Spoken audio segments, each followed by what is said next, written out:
Hepinize merhaba dostlarım, kanalımıza hoş geldiniz. Ben Emre ve bugün yepyeni bir videoyla karşınızdayım. Birçoğunuzun bildiği üzere geçenlerde kanalımda bir anket başlattım ve bir sonraki inceleme videomuzun hangi uzaylı hakkında olması hakkında sizlere bir soru sordum. Elbette çok fazla kişi katılmış, bundan dolayı sizlere teşekkür ederim. Büyük bir kısmınız yaban köpek hakkında inceleme yapmamı istemiş ve ben de bu videoda yaban köpek hakkında inceleme yapacağım. Ancak videomuza geçmeden önce like atmayı, abone olmayı ve bildirimler butonuna basmayı unutmayalım. Evet, eğer hazırsanız hemen videomuza geçelim.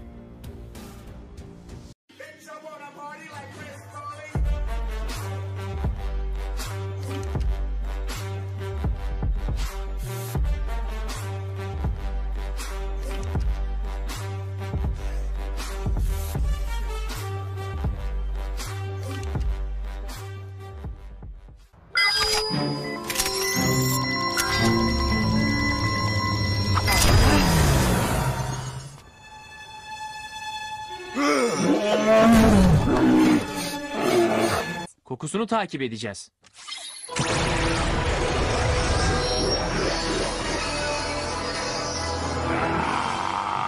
Yaban köpek.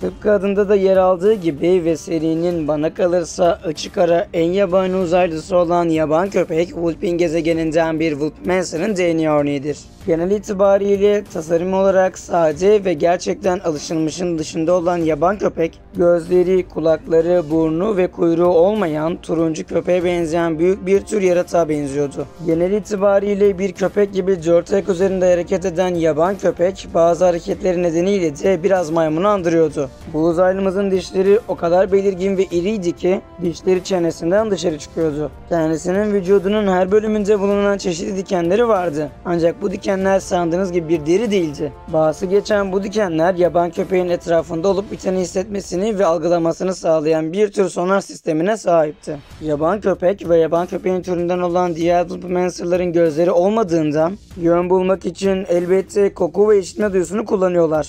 Bu türlerin boynunun her iki yanında bulunan solungaç benzeri 3 burun deliği de vardır. Bunlar sayesinde kendileri yönlerini çok iyi bir şekilde bulabilirler. Klasik seride yaban köpeğin sol omzunda orijinal Omnitrix sembolünün bulunduğu siyah ve beyaz bir destek ekipmanı vardı.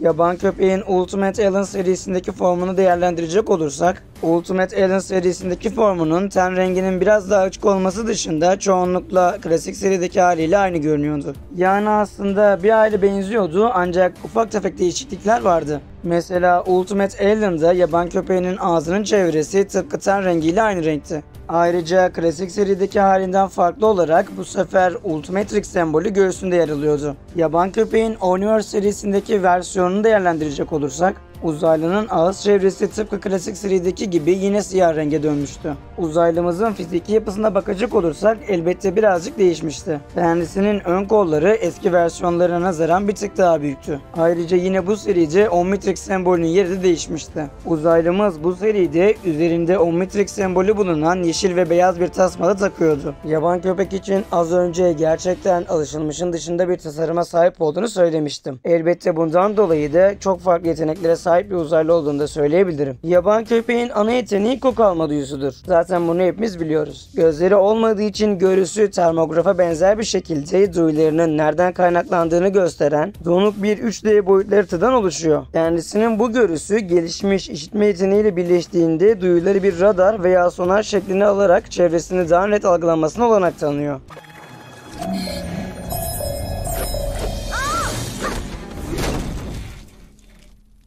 Yaban köpeğin bahsi geçen bu duyuları o kadar fazla gelişmiştir ki kendisi görünmez varlıkları hissedebilir. Elbette bu duyuları fazlasıyla geliştiği için görünmezlik yeteneğini yaban köpeğe karşı kullanamazsınız.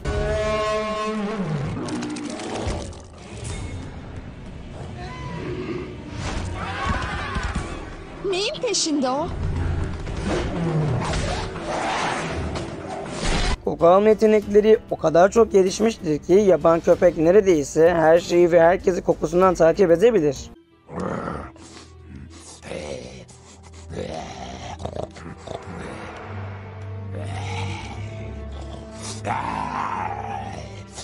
Kendisinin jilet gibi keskin dişleri ve pençeleri vardır. Bu sayede kendisi birçok yüzeyde rahatlıkla tırmanabilir.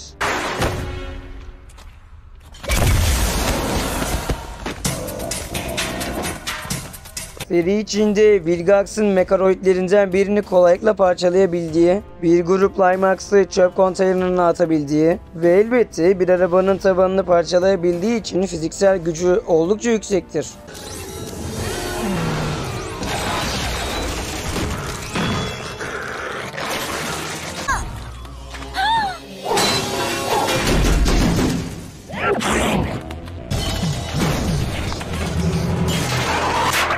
Honor serisi içerisinde bir Florina'yı zorluk çekmeden sırtında taşıyabilecek kadar güçlüdür. Ayrıca Kyber'ın doğal avcılarından biri olan Bugizer'de karşı kendini savunabilmişti. Bunun yanı sıra bir Merli Sapien'e zorluk çekmeden üstünlük kurabilir. Sana söylüyorum, bugün geçtikçe daha da tuhaflaşıyor.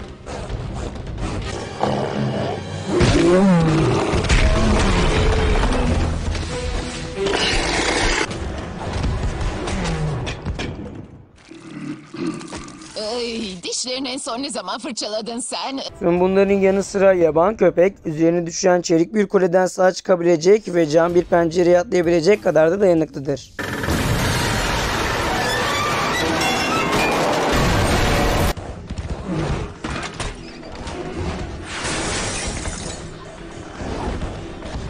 Kendisinin gelişmiş hızı ve tepki süresi duyularının yardımıyla zahmetsizce birçok saldırıdan kaçmasına ve karşı saldırıya geçmesine olanak tanır.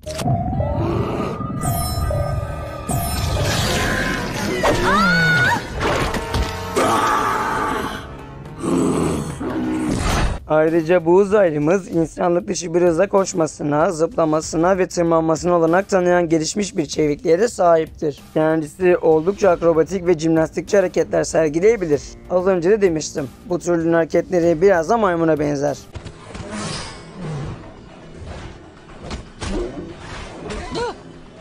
Yaban köpek sert taş bir zemini kazarken bile hiç zorlanmadığı için gerçekten oldukça güçlü ve pençeleri oldukça keskindir.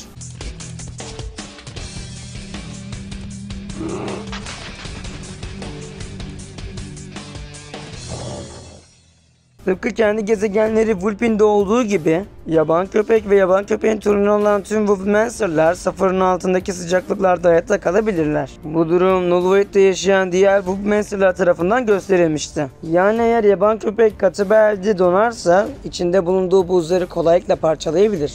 Yaban köpek seri içinde yer alan tüm insanlar ve diğer uzaylılar gibi net bir görüşe sahip olmadığı için kendisi Toyepik ve Toyepik'in türünden de korkmaz. Bu uzaylımız genel itibariyle 4 ayak üzerine dolaşsa da kendisi arka ayakları üzerinde de durabilme yeteneğine sahiptir. Uzaya çekilmek üzereyken Gwen'i ayağıyla yakalayabildiği için de ayakları bir o kadar kavrayıcıdır. Yaban köpeğin sırtındaki kirpi benzeri tüyler sonarını tamamlar ve aynı zamanda istenildiği zaman ateşlenebilen mermiler gibi silah görevi görebilir. Ancak bunu yapabilmesi için yetişkinlik düzeyine ulaşması gerekir.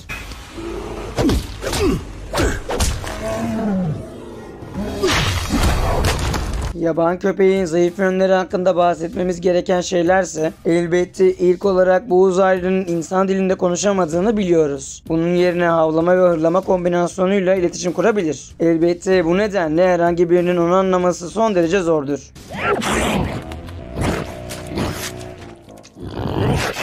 Anladım. Bu çok ürkütücü. Köpek dilini anlamaya başlıyorum. Seri içinde sonik perde düdüğü ve elbette Kyber'ın Zarofyan ısısına bakacak olursak bu iki yüksek frekanslı sesler yaban köpeğin duyularını bastırıp onu sersemletebilir. Çok üzgünüm ben. Bir yabani köpeği yenmenin tek yolu bu.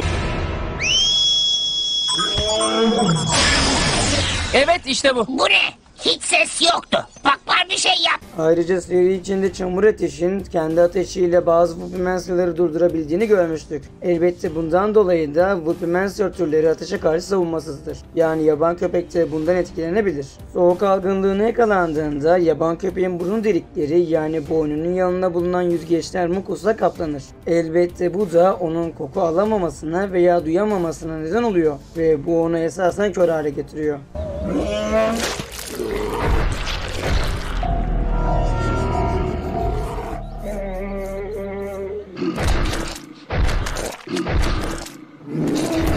Evet arkadaşlar, yaban köpek hakkında her şeyi konuştuğumuza göre isterseniz şimdi de bu uzaylının gözüktüğü bölümlere bakalım.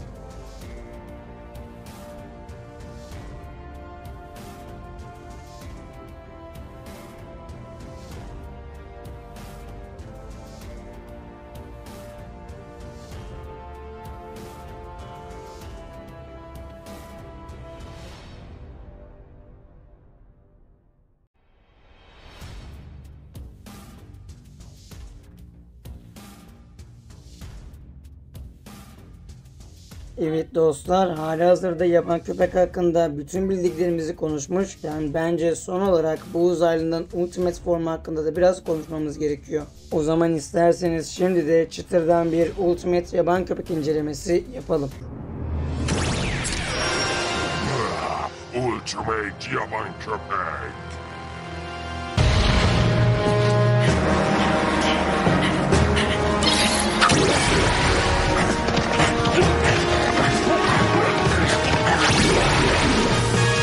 Ultimate yaban köpek. Ultimate yaban köpek, Ultimate Alien serisinde görmüş olduğumuz klasik yaban köpeğin Ultimatrix sayesinde yapay olarak geliştirilmiş bir formudur. Açıkçası yaban köpeğin bu formu klasik formundan bir hayli farklı gözüküyordu. Kendisinin bu formu klasik halinden önemli ölçüde daha büyük ve daha kaslıdır. Ayrıca kürkü bordo kırmızı renktedir. Kafasından sırtına doğru uzanan büyük beyaz gri bir kürke sahipti. Açıkçası sahip olduğu bu saç benzeri kürk ona köpek balığı havası veriyor diyebiliriz. Ayrıca Ultimate yaban köpeğin akrep iğnesine benzeyen kavisli boynuzlu ucu olan uzun bir kuyruğu da vardı. Dudaklarının rengi tıpkı klasik seride olduğu gibi siyahtı ve pençeleri de beyaz renkliydi. Elbette Ultimatrix sembolünü de göğsünde taşıyordu. Aslında Ultimate yaban köpeğin klasik halinden çok daha fazla ve kapsamlı güçleri olduğunu söyleyebiliriz. Mesela Ultimate yaban köpek klasik formunda hiç konuşmaz. Ancak Ultimate hali Wolfmancer dili dışındaki dilleri konuşma yeteneğine sahiptir. Ultimate yaban köpek. Bunu senin için yapacaktım. Bak ne diyeceğim. Ondan kalanları temizleyebilirsin. Ayrıca tıpkı klasik formunda da olduğu gibi kendisinin inanılmaz bir koku ve işitme duyusu da vardır. Ultimate formundayken yakın mesafeli dövüşlerde kullanılabilecek keskin pençeleri ve dişlere sahiptir. Ayrıca keskin uçlu akrep benzeri bir kuyruğu da vardır. Bunlardan kurtulunca cevap veririm.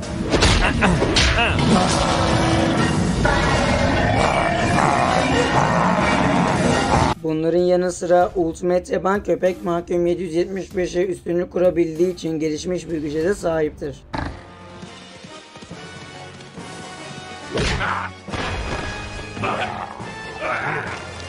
Bırak beni seni şapşal. Evet arkadaşlar, Ultimate yaban köpeğin zayıf yönlerini de sizlerle paylaşmak isterdim. Ancak uzaylı seride çok az göründüğü için ve elbette izlediğimiz süre boyunca kendisi bizlere bariz bir zayıflığını göstermediğinden mütevellit elbette uzaylının zayıf yönleri hakkında konuşmayacağım. Zaten araştırdım ve dediğim gibi uzaylının bir zayıf yönünü bulamadım. İsterseniz şimdi de bu uzaylının gözüktüğü bölümlere bakalım.